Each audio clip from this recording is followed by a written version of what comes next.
I'm Natalia Bonner. Welcome back. I am so excited to be here today and share this beautiful quilt with you.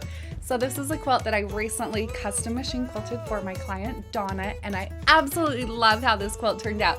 It was so much fun to use a lot of ruler work and just a little bit of free motion, a few thread color changes, and really create an awesome result.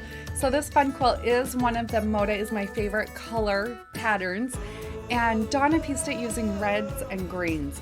So as I show you just a little bit of this video, you'll see a little bit of the thread color changes, but if you do want to see my process from start to finish on this quilt, a lot more detailed quilting, make sure you do hop over to the Piece and Quilt Academy. So over in the Piece and Quilt Academy, we already have a collection of almost 80 videos. There might even be more at this point, but every month we share 2 new videos. So you join that program and get access to tons of learning content. So make sure you hop over there and check that out. But before we do get into today's video, I am using 1 layer of the Quilter's Dream Poly Deluxe batting. I am doing all my quilting here today on my Gamble 22-inch machine. You will see that I will be using some of my machine quilting rulers that do have our Piece and Quilt pop socket ruler grips on those. You can pick up all the notions, the thread, batting, everything that I'm using here today over on our website, pieceandquilt.com. Let's get stitching.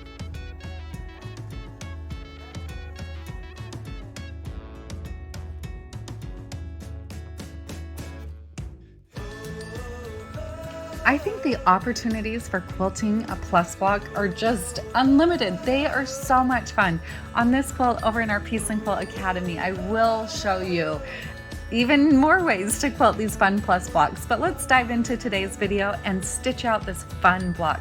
So I'm going to show you the quilting in all of the green sections. I will come back later and stitch some straight lines through the red sections on this block using red thread.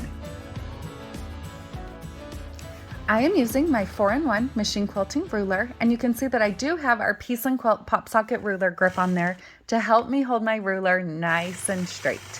So once I stitched in the ditch around the outside section of this block, now I'm going to stitch this first echo. Now I'm stitching this echo a 1/2 inch in. So you'll notice that it's not really a true echo. I'm adding a little bit of detail by stitching all the way through my previous stitch line across the block. When I get all the way across the block, then I travel around the corner. So yes, I will stitch over my original stitch line, sometimes a couple of times, but I'll stitch over that stitch line. Because I'm using this so fine thread, I feel like it's okay. I'll repeat that process, working my way all the way around the outside of the block. So on this quilt, I'm keeping my designs pretty linear, a lot of straight line, a lot of ruler work. But sometimes I am going to add in other elements. So after I stitch in the ditch around the center plus part of the block, I will come back and add some loops to that outside section. Now, I am using a light green thread here on this block. I chose to use a light green thread throughout the majority of this quilt.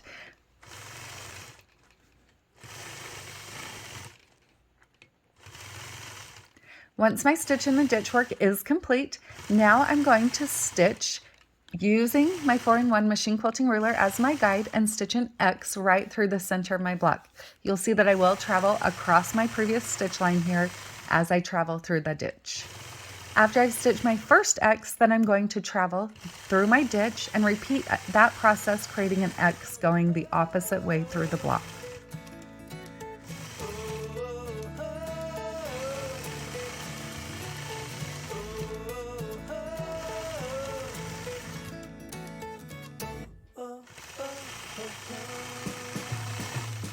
From there, now I'm going to add just a little bit more detail to the center of this block.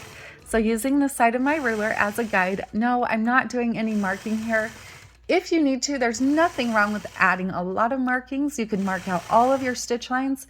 But for me, I have been quilting a really long time, so I can eyeball pretty well where about the center point is, stitch to that point, adjust my ruler, and stitch back to the outside.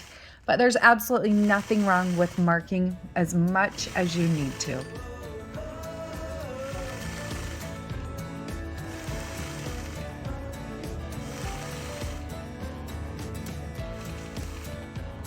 Now that I have that center design all stitched out, Let's do a little bit of free motion quilting. I'm going to use the outside, that echo, as my reference, and I'm going to stitch loops, working my way all the way around the outside of this block design.